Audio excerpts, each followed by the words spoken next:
समय की बहुत ही जरा कंजूसी के साथ बात करना पड़ रहा है। मैं तो वेट कर रहा था कि ये 8 बजे शुरू होने वाला है, तो मैं भागते भागते वाड़ी से निकल कर आया।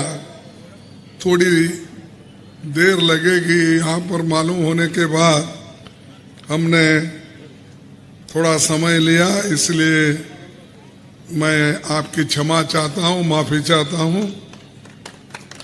और ये चुनाव बहुत ही महत्वपूर्ण चुनाव है। लोग ये कहेंगे कि चुनाव तो ऐसे ही आते हैं जाते हैं, क्या फर्क पड़ने वाला है। और बहुत से पार्टियां भी यही समझ के कंटेस्ट करते हैं, चलो 1 सीट से क्या होने वाला है, हम ठहरे तो क्या होने वाला है। तो ये ऐसा सोच सोच कर ठहरने वाले लोग हैं। आप बैठिए, मैं बुलाऊंगा उस वक्त आप आइए। जब तक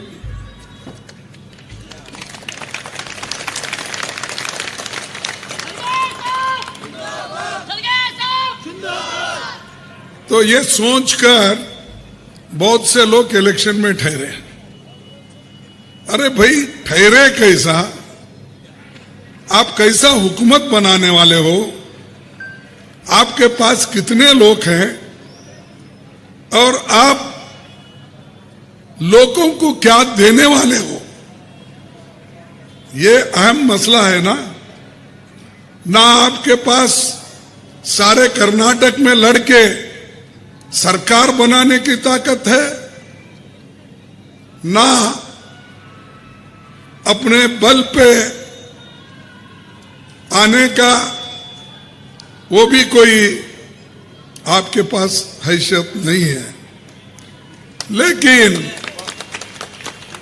लेकिन आप किसी के बहकाव में आके अगर चुनाव लड़ते हैं तो उसका नुकसान सिर्फ आप अकेले को नहीं होता, पूरे मजहब के लोगों को होता है उसका नुकसान। मेरे को बहुत लोग उचकाते हैं, मुझे भी, क्या साहब आप 52 साल से कांग्रेस में एमएलए, एमपी, राज्यसभा मेंबर, कभी हारे नहीं इलेक्शन। परसों का एक ही आ गया, मेरी बदकिस्मती बोलिए या लोग मेरे काम को नहीं जाने, ऐसा हो गया होगा। लेकिन मैं गुलबर्गा के नॉर्थ के लोगों का जो जोश और जज्बा देखा और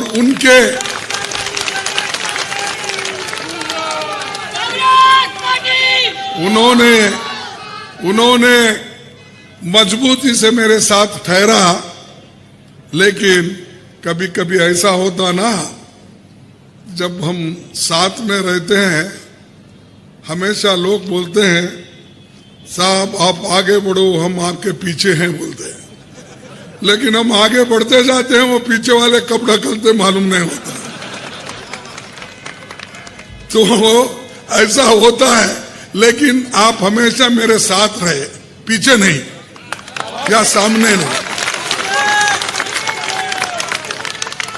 तो साथ रहने वालों का मैं देख सकता हूं, राइट को लेफ्ट को कौन है, सामने कौन है देख सकता, लेकिन पीछे वाले की सूरत देख नहीं सकता मैं, और कोई भी देख नहीं सकते। तो फिर भी हम ये सोच के चलते हैं कि हर आदमी, जब हर इंसान उसके पास अच्छे गुण होते हैं, उसको अच्छी तालीम दी जाती है, वो खुश रहेंगे, अच्छे नियत के रहेंगे, सोच के ही चलते हैं। लेकिन चलो कभी कभी ऐसा धोखा होता है और आदमी अच्छा काम करने के बाद, अच्छी नीयत रहने के बाद भी वो हारता है, उस बात को मैं छोड़ देता हूं। लेकिन आज ये जो कर्नाटक की सरकार है, ये 40% करप्शन की सरकार है। 40% कमीशन लिए बगैर कोई काम नहीं करती। और ये मैं नहीं कह रहा हूं, हमारे कॉन्ट्रैक्टर कह रहे हैं। उन्होंने एप्लीकेशन मोदी जी को दिया, उन्होंने एप्लीकेशन प्रेसिडेंट ऑफ इंडिया को दिया,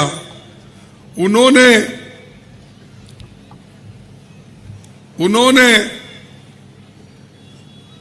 लोकायुक्त को दिया, गवर्नर को दिया, लेकिन मोदी साहब उसको नजरअंदाज किए। क्यों किए मुझे मालूम नहीं। उनका तो एक जुमला है, कौन सा? न खाऊंगा न खाने दूंगा। अरे भाई, खाने वाला तेरे बाजू में ही बैठा है। चीफ मिनिस्टर और उसकी टीम पूरे तुम्हारे आजू बाजू में है, फिर उसको खाने दे रहे हो और ऊपर से कहते हो मैं खाऊंगा न खाने दूंगा। आप वो खाऊंगा न खाने दूंगा तो ये जुमला बाहर बोल रहे लोगों को, लेकिन वो खा रहे हैं, तुम देख रहे हो। इसीलिए ये जुमला उन्होंने पहले कहा झूठ। और दूसरा एक बात है कि मोदी साहब हमेशा मैं सच कहता हूं,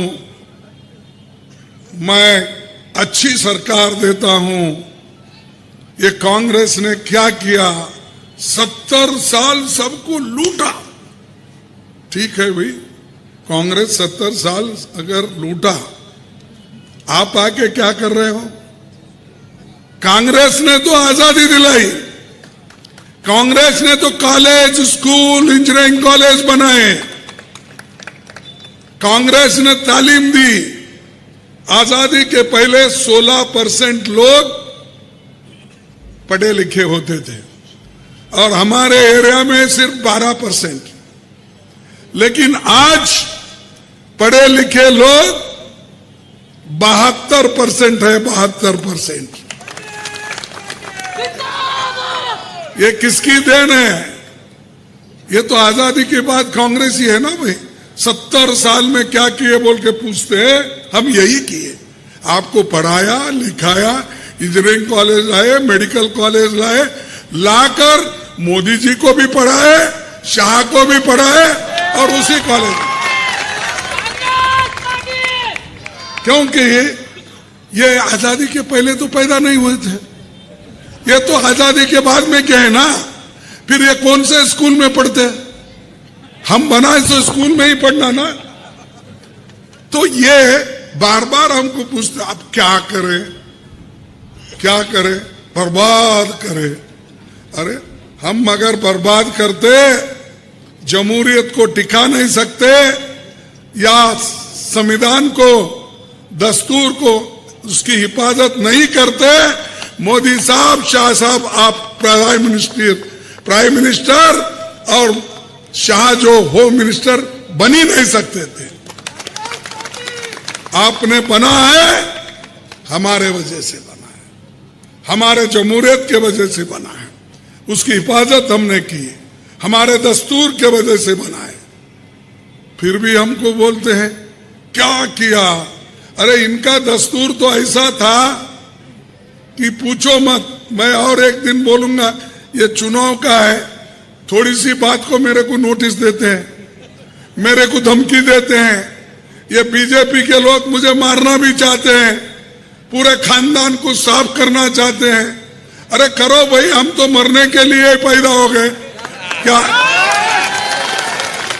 क्या कोई आदमी 200 साल जीता है? कोई 150 साल जीता है? अरे उम्र ही हिंदुस्तान में जो है 70-72 साल की है। मैं तो अब बोनस में जी रहा हूं, 81 साल है मेरा 81 ईयर चल रहा है। और थोड़े दिन जीऊंगा। अगर आप लोग मरवाना चाहते हैं तो मरो, मैं डरूंगा नहीं।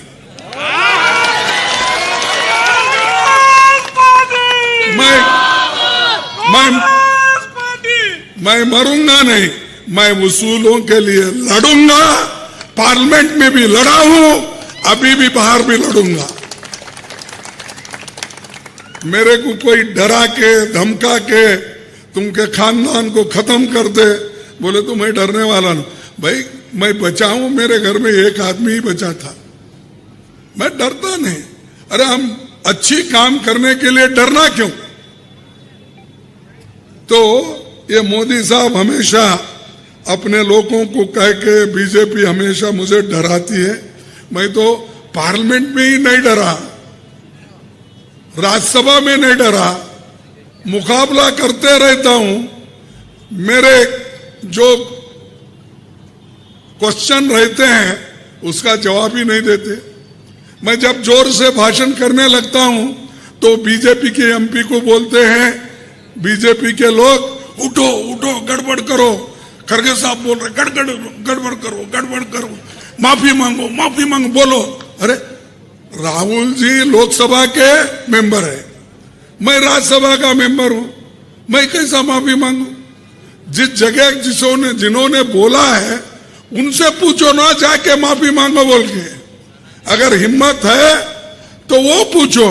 उड़ते सुड़ते ही मैं जब भाषण करता माफी मांगो, कई के लिए माफी मांगो?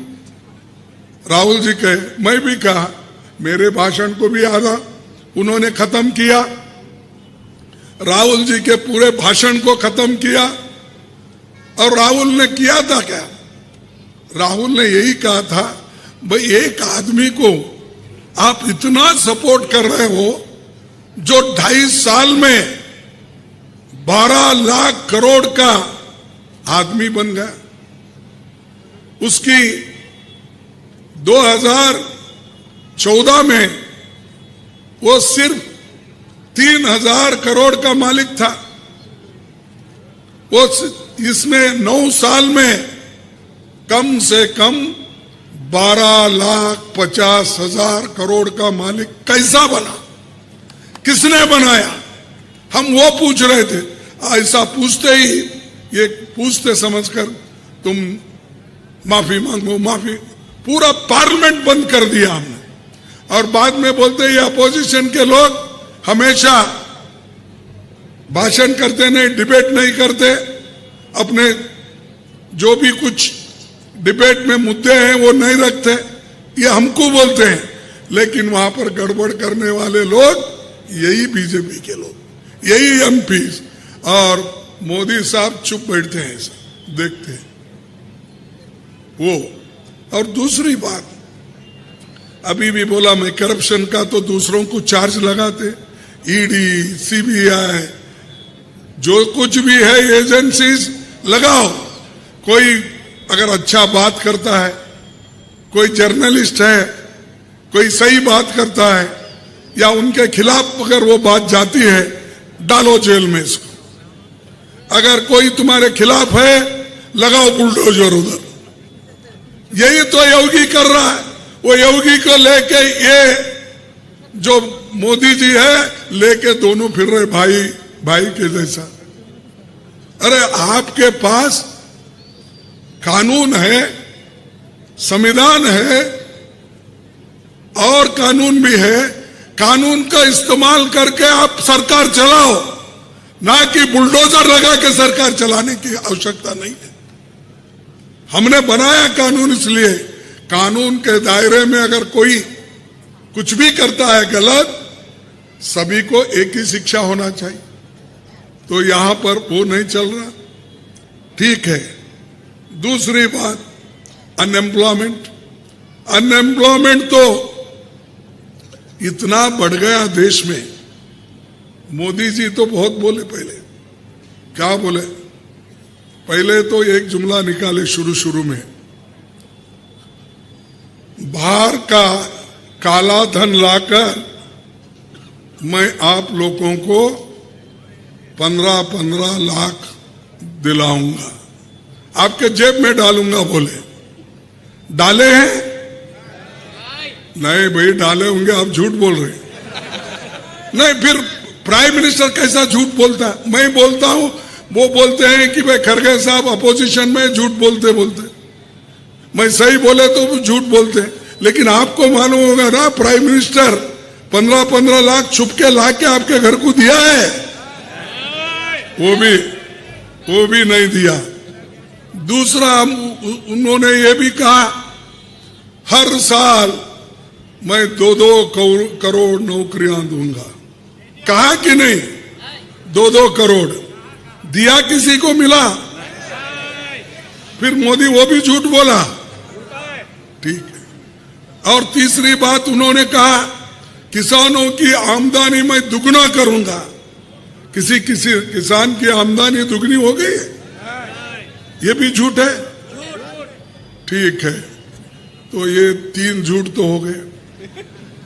और किसानों को ये बोला फर्टिलाइजर मैं कम करता हूं, पेस्टिसाइड मैं कम करता हूं दाम उसके, ये बोला या नहीं बोला? ये 14 झूठ हो गया। 5वां, और बहुत है ऐसे। और उन्होंने ये कहा हमारे मां बहना इतने परेशान हैं, जब मैं गांव में जाता हूं, वो जब देखता हूं औरतें चूल्हे के सामने बैठते हैं, लकड़ी जलाती रहती है, धुआं आंखों में जाता है तो उनके आंखों से पानी निकलता है। तो इसीलिए मैं, और जब वो चूल्हे में उपली लगाते हैं, वो धुएं से भी उनके आंखें खराब होते हैं और उनके आंखों से पानी निकलता है। वो देखकर मुझे रोना आ गया। मैं नहीं बोल रहे, मोदी के शब्द है। तो मेरे आंखों में पानी आ गया। इसीलिए मैंने तय किया मेरे मां बहनों को मुफ्त में 1 सिलेंडर देते जाऊंगा। क्या है भाई अब सिलेंडर की कीमत? 1200। हमारे जमाने में 410 रुपए था, अब मोदी जी के जमाने में 12। ये भी झूठ है क्या सच है? ये तो देखिए, हमारे महिलाओं को ऐसा ही बोला, नौजवान साथियों को बोला, किसानों को बोला, छोटे मोटे व्यापारियों को बोला, मैं मुद्रा योजना लाके बैंक से सबके कारोबार ठीक करने के लिए मैं ये नोटबंदी कर रहा हूं, और नोटबंदी के बाद उन सबको पैसा बैंक से कर्जा मिलेगा, वो लोग खुशहाली रहेंगे। कोविड में भी जो नुकसान हुआ वो भी हम भरपाई कर सकते, लोगों को काम मिलता है। ये किसने कहा? ये भी मोदी जी ने कहा। इतने झूठ बोलते गए, झूठ के ऊपर झूठ, झूठ के ऊपर झूठ। और हम कुछ कहते हैं कि मोदी साहब आप ऐसा क्यों बोल रहे हैं, तो वो कहते हैं कि हम बोल रहे हैं सच और आप बोल रहे हैं झूठ, हमको कहते हैं। लेकिन और एक बात मैं आपको बताना चाहता हूं, उनके जितने भी वायदे थे उन्होंने नहीं किया। हमारी सरकार जब थी उस वक्त भी हमने वायदे निभाने की पूरी कोशिश की। हमने छोटे मोटे लोगों को, गरीबों के लिए, माइनॉरिटीज के लिए 4% रिजर्वेशन रखे थे, वो भी निकाल दिया इसके सरकार ने, बम्बई के सरकार ने। क्यों भाई? अरे वो तो 20 साल से चल रहा था, ऐसी कौन सी आपके ऊपर आपत आग पड़ी? वो 4% माइनॉरिटी का भी आप निकाल देते। अगर मेरी सरकार आएगी वो 4% बराबर हम दिला के देंगे। जैसा मैं संविधान को, दस्तूर को बदल के आप 7 जिले के लोगों को आर्टिकल 371J करके दिया, उससे नौकरियां मिल रहे, मेडिकल कॉलेज सीट मिल रहे, इंजीनियरिंग से मिल रहे हैं या नहीं? तो ये हम दस्तूर बदलने का काम 7 जिले के लोगों को किया और आज वो कुछ आपने क्या किया हमारे एरिया के लिए? मोदी जी, बोम्मैया जी, आप क्या किए? इधर ना डेवलपमेंट के लिए पैसे दिए, ना रोड के लिए दे रहे हैं, ना इरिगेशन के लिए दे रहे हैं, ना इंडस्ट्री के लिए दे रहे। क्या है? सिर्फ कमीशन मारना, केस डालना। अब कितने केस डालने दो, और उस केस को तो हम फेस करेंगे। लेकिन एक बात जरूर कहूंगा कि जमहूरियत में जब तक हम मिलके नहीं रहेंगे तब तक किसी को फायदा नहीं होगा। ये बहुत इंपॉर्टेंट है। किसी को टिकट मिलता है, किसी को नहीं मिला। मैं 52 साल से मेहनत कर रहा हूं। कभी मुझे क्या है कोई बड़ा हुद्दा कर्नाटक में मिला? मैं कभी नाराज हुआ? कोई कितने लोग मुझे भी उचकाने की कोशिश करे, साहब आप 52 साल से हैं, आप चीफ मिनिस्टर क्यों नहीं बन रहे? अरे चीफ मिनिस्टर एक ही बड़ा हुद्दा है क्या? जनता के हित में मैं चीफ मिनिस्टर नहीं था, आर्टिकल 371 जे करके दिया। कोई चीफ मिनिस्टर नहीं कर सकता था। बहुत से चीफ मिनिस्टर तो बन के गए, कोई किया क्या? उसको कमिटमेंट होना, आइडियोलॉजिकल कमिटमेंट जिसके पास होता है वो किस ना किस रास्ते से कुछ रास्ता निकाल के करता है। मैं नहीं ये कह रहा हूं कि मेरे पास जादू है, सब कुछ करके दूंगा, आप वोट दो। नहीं, जो होता है मैं जरूर करूंगा, करते आया हूं और कल भी करूंगा, मरते दम तक करूंगा। और अब समय भी समाप्त होने आ रहा है, फिर भी मैं एक चंद बातें बोलूंगा। क्या है कि पार्लियामेंट में मैं भाषण कर रहा था, तो भाषण के वक्त मैं एक शायरी पढ़ा। शायरी पढ़ने के बाद मेरे को एक नोटिस दिया चेयरमैन साहब, वो बोले, और वो पूरा निकाल दिया, मेरा भाषण ही निकाल दिया। अरे मैं बोला कि शायर की शायरी है, मेरी नहीं है, तुम मेरे भाषण को क्यों खत्म कर रहे हो? अगर उसमें कोई लफ्ज मैं गलत इस्तेमाल किया हूं या कोई लफ्ज आपके खिलाफ बोला हूं, निकालो, लेकिन जो लफ्ज शायर ने लिखा है वो भी निकाल रहे आप। तो वो शायरी ये थी, नजर नहीं है नजारों की बात करते हैं, नजर नहीं है नजारों की बात करते हैं, जमीन पे चांद सितारों की बात करते हैं।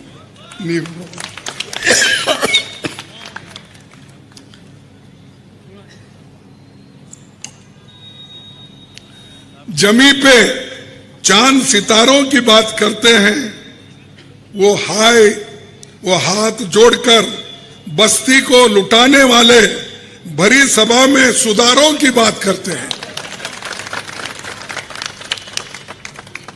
बड़ा हसीन है उनकी जबान की जादू, लगा के आग बाहरों की बात करते हैं।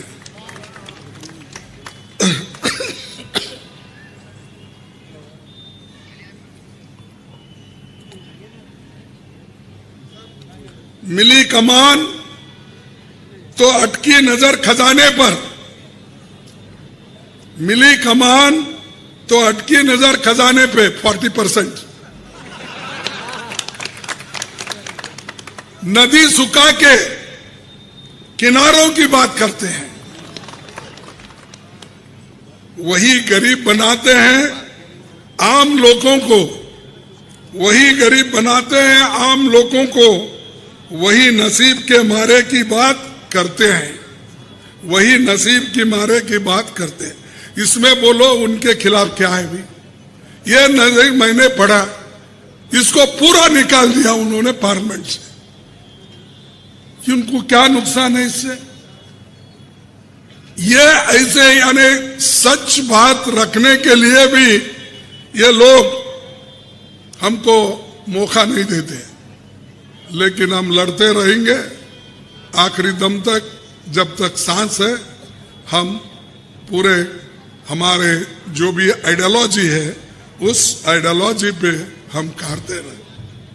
तो इसलिए मैं दोस्तों और माँ बहनों और दूर दूर सुनने वाले मेरे माता और बहनों को भी ये कहना चाहता हूं कि आप खनीज फातिमा जी को चुन के लाओ और हम पूरा पार्लियामेंट में, असेंबली में, जब हमारी यहाँ पर स्टेट में सरकार आएगी, हम पूरा काम करने का मौका मिलेगा और वो करके हम बताएंगे।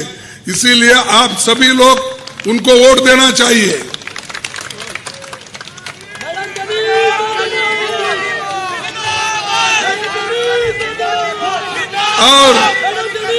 और मैं पूछता क्यों देना चाहिए? ये तो है, मैं झूठ क्या क्या बोले वो सब बोला, कैसा लूटे वो भी बोला, कैसा कमीशन मारे वो भी बोला, सब चीज तो बोला। शायरी भी एक बोला तुम्हारे को समझ में आने के लिए भी, वो भी कहा। तो मोदी को तो समझ में नहीं आता, कम से कम आपको समझ में आता है, तो इसलिए मैं बोला। अब दूसरा, हम क्या करने वाले हैं? हमारी हुकूमत जब आएगी, कैबिनेट बनेगी, पहले ही कैबिनेट में 5 हमारे वायदे हैं, गारंटी है। वो 5 गारंटी को हम अमल में लाएंगे। एक गारंटी है गृह ज्योति। गृह ज्योति 200 यूनिट जो भी जलाते हैं उनको फ्री, कोई बिल भरने का नहीं है। दूसरा, गृह लक्ष्मी, जो हमारे माताएं हैं, जिस घर में उनका घर देखते हैं, उनके नाम से उनके अकाउंट में 2000 रुपए हर घर को हम देंगे। ये वायदा हमारा है। तीसरा, अन्न भाग्य। अब ये बोम्मैया की सरकार बीजेपी की आके 7 को 5 कर दिए। अरे हम तो 5 का 7 कर रहे थे ना, 7 का 5 कर दिया। हम 10 केजी फ्री राइस देंगे और ये हमारा वायदा है। युवा निधि, हर ग्रेजुएट को जिसको एम्प्लॉयमेंट नहीं, वैसे डिप्लोमा होल्डर और वैसे ग्रेजुएट को महीना 3000 रुपए 2 साल तक देते रहेंगे और डिप्लोमा होल्डर को 1500 रुपए देंगे। तो ये हमारा चौथा वायदा है। 5वां वायदा ये वो है, बस में हमारे माँ बहनों, हमारे बच्चियां कभी स्कूल जाते, कॉलेज जाते, हॉस्पिटल को जाने वाले लोग रहते, उनके पास रोज रोज का पैसा नहीं रहता। इसीलिए हमने तय किया हमारे माताओं को, बहनों को फ्री बस पास। पूरे कर्नाटक में हमारे माँ बहनों को फ्री पास। कम से कम इससे हमारे माँ बहनों को ये फायदा होगा। कम से कम उन्होंने तो तालियां बजाने दो, कम से कम हमारे पास। और वो जो 2000 रुपए देने वाले हैं, आप इनको मत दीजिए, इधर वालों को, नहीं तो मुश्किल में पड़ जाएंगे। तो ये हमारे 5 वायदे हैं। हम 5 वायदे निभाएंगे और करेंगे। इस पे मोदी साहब हमेशा बोलते हैं, कैसा क्या गारंटी है? ना उसमें गारंटी है ना वारंटी है बोलते। अरे भाई, यही बात आप बोले थे पार्लियामेंट में, जब हम फूड सिक्योरिटी एक्ट लाए थे, जब सोनिया गांधी ने, मनमोहन सिंह जी ने गरीबों के लिए अनाज देने की जब बात की, 2-3 रुपए में 1 केजी, उस वक्त भी आपने यही लोग अपोज करे। ये कैसा होता है, कहां से बजट लाते? हम तो दिया ना। देने के बाद हर राज्य में कोई 2 रुपए, कोई 1 रुपए, कोई फ्री करने लगा। तो हम करे हैं, दिखाए हैं, लोगों को खिलाए हैं, पेट भर के खाना खाए हैं। जब उनको फिर कम गिराया, आपने उसको फिर निकाला, हम उसको फिर मजबूती के साथ 10 केजी लाने का काम हम कर रहे हैं। इसके वाला हमें ये तो बहुत बातें करते हैं कि चुनाव में मैं अहमदाबाद गया था, गुजरात का चुनाव हो रहा था, तो मेरे भी कैंडिडेट थे, तो मैं इधर उधर घूम रहा था। तो मोदी साहब भी जरा मास्टर है ना फिरने में, घूमने में, तो उन्होंने भी जैसा अपने अप्पा का तालाब यहाँ है ना, वैसा वहां अहमदाबाद में एक बीच तालाब है, उसके आजू बाजू में ये रोड शो निकाले, ऐसा ऐसा ऐसा करके। रोड शो कहाँ चौक आती है वहां ठहरना और भाषण करना। भाइयों बहनों, मैं इस भूमि का पुत्र हूं, मैं गुजराती हूं, गुजरात का पुत्र हूं, इसीलिए मुझे आप चुनना चाहिए, नहीं तो मेरी दिल्ली में बेइज्जती होती, क्योंकि गुजरात अगर हारता तो। ये उन्होंने कहा। अब वो बोले गुजरात का पुत्र है, वहां का भूमि पुत्र है, तो मैं क्या कर्नाटक का पुत्र नहीं, भूमि पुत्र? अरे जो हक तुम्हारे को है कहने का, मुझे भी वही है। मैं भी गुलबर्गे में पैदा हो गया हूं, मैं इस मट्टी का ही आदमी हूं, मैं भी भूमि पुत्र हूं। तो इस बार मोदी मेरे फेवर में प्रचार करेंगे, क्योंकि मैं यहाँ का भूमि पुत्र हूं ना। उन्होंने वहां का भूमि पुत्र समझ के वोट मांगा था। अब मल्लिकार्जुन खड़गे कर्नाटक का भूमि पुत्र है। तो भाइयों, ऐसी ऐसी बातें करके वो कभी गुजरात में गए तो वो बोलते हैं, यहां आते हैं तो कभी बोलते हैं कि समाज में गई तो एक तुम्हारा भाई यहाँ है, दूसरा भाई वहां है। कभी किसी को बोलते हैं एक तुम्हारा पुत्र यहाँ है, दूसरा पुत्र दिल्ली में है। ऐसी बातें करते रहते हैं। तो ये आप ऐसा बोलिए, आप प्राइम मिनिस्टर हैं, आपकी पॉलिसी क्या है, आपका डेवलपमेंट एजेंडा क्या है? हमारे गुलबर्गे के लिए, हमारे कर्नाटक के लिए आपने कितने पैसे दिए, कितने कारखाने लाए, कितना इन्वेस्टमेंट लाए, कितने लोगों को एम्प्लॉयमेंट दिए, ये बोलो ना। करोड़ों लोग बच्चे आज बेकार हैं और पूरे हिंदुस्तान में 30 लाख वैकेंसीज है, 30 लाख। वो मोदी साहब नहीं भर रहे। 2-2 करोड़ की तो छोड़ो, कम से कम 30 लाख सरकारी नौकरी तो भरो ना।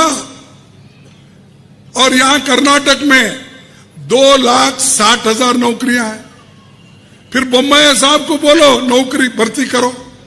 हमारे 2,60,000 बच्चों को नौकरी मिलती है, अच्छी नौकरी मिलती है, अश्योर्ड जॉब मिलता है, वो क्यों नहीं कर रहे? नए देने का छोड़ो, है सो नौकरी भी ये लोग निकाल ले रहे। क्योंकि अगर ये नौकरी दिए तो किसको जाएंगे? रिजर्वेशन के तहत गरीब लोगों को जाएंगे। इसीलिए वो नहीं चाहते कि ये नौकरियां भरे। तो ये उनका मंशा है। इसीलिए वो यही चाहते हैं कि किसी ना किसी वजह से वो देश को तंग, गरीबों को तंग और बर्बाद करना चाह रहे हैं और उसी लाइन पे वो चल रहे हैं। अब चुनाव में तो कर्नाटक में कितने बार आए, कितने मीटिंग के, सब आपको मालूम है। एक प्राइम मिनिस्टर इतने बार आता है, गुलबर्गा जैसे शहर में 3-3 मीटिंग, 4-4 मीटिंग करे, सुरपुर में एक करे, मलकड़ में एक करे, गुलबर्गा में एक करे, उधर एक इधर एक, कहाँ नहीं गए, गली छोड़े नहीं, कुछ भी नहीं छोड़े। और जब मैं गुलबर्गा का सीट मेयर का हारा तो दावणगेरे में बोले खड़गे जी के गढ़ में फूल खिला, ये बोले हो, आप सुने नहीं होंगे दावण। तो इज्जत मेरी गई कि आपकी गई? तो हमारी मेजॉरिटी थी, इसके बावजूद उन्होंने एमएलसी लोगों को, बाहर के लोगों को लाके मेंबर बनाया। जनता हमारे को साथ दी, जनता हमको मेजॉरिटी में चुन के लाई। फिर भी छोटे से शहर में भी पैसे का खेल करके एमएलसी को बाहर से लाते आप। यहां के लोगों को करो, मैं मानता हूं, लेकिन बाहर के एमएलसी को मेंबर बना के, वोटर बना के आप एक वोट से जीतकर डंगोरा पिटवाते हो मैसूर में, दिल्ली में, और खड़गे जी के कॉन्स्टिट्यूंसी में फूल खिला, उनका किला टूट गया।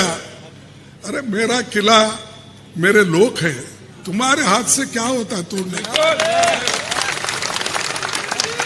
जब तक लोग मेरे साथ हैं तब तक इस किले को कोई तोड़ नहीं सकता। ये मेरा किला नहीं, लोगों ने जैसा बिल्डिंग बनती है ईंट के ऊपर ईंट रख के, दरवाजे लगा के तब घर बनता है, वैसा किला हमारे लोगों से जोड़ते हुए बना हुआ किला है। इसको कोई उखाड़ के फेंक नहीं सकता, उतना दम किसी के पास नहीं है। तो भाइयों, ये एक है। और झगड़ा चल रहा है मणिपुर में, वोट मांग रहे यहां पर। अरे एक प्राइम मिनिस्टर, आप वोट के लिए यहां फिर रहे हो, तो मणिपुर में दंगे हो रहे, 54 लोग मर गए, कश्मीर में जवान मर गए, टेररिस्ट फिर शुरू हो गए। वो मणिपुर में वैसा ही चल रहा। लेकिन बहादुर यहां हर जगह 56 इंच छाती लेके घूम रहे। अरे देश के हिफाजत की बात करते हैं तो सिर्फ क्या वोट मांगने के लिए करते हैं? सिर्फ वोट के लिए आप यहां घूम रहे, गली गली घूम रहे हो, और वहां मणिपुर में नहीं जा रहे हो। तो इसीलिए भाइयों और बहनों, मेरा टाइम भी हुआ, फिर मेरे को नोटिस आ जाएंगे, अभी 3 मिनट बाकी है। इसीलिए मैं यहीं अपनी बात को खत्म करता हूं, क्योंकि ना देश संभाल सके, ना लोग संभाल सके, ना करप्शन कम कर सके, ना किसानों को मदद कर सके, और ना माइनॉरिटी के जो रिजर्वेशन के लिए इन्होंने अपना मुंह भी नहीं खोला। तो हर चीज में ये सरकार एक बेकार सरकार है, इसको उखाड़ के फेंकना चाहिए नहीं? सभी हाथ उठाओ, उधर के लोग नाराज दिखते उधर सभी। तो ये काम 10 तारीख को आप करना है, सुबह उठते ही लाइन लगाना है, और खनीज फातिमा जी को जिताकर आप बेंगलोर भेजना है, और हमारे एमएलए भारी बहुमत से उनको चुन के लाइए। थोड़े से कोई भी डिफरेंसेस हो सकते हैं, हमारे लोग तो थोड़ा नाराज जल्दी होते हैं ना, ये मुश्किल रहता है हमारा। लेकिन मोदी तो अपनी चाल चल रहा है, किसी को इंडिपेंडेंट ठहरा करा, किसी को मदद कर रहा, कई जगह दूसरे पार्टियों से दोस्ती करा, ये तो कर रहा है, और हमको खूब। तो इसलिए आखिरी एक बात कह के मैं अपने भाषण को समाप्त करता हूं। मोदी जी, खूब करो कोशिश हमको मिट्टी में दबाने की। मोदी जी, आप खूब करो कोशिश हमको मिट्टी में दबाने की। हम बीज हैं, बार बार उगते रहते हैं।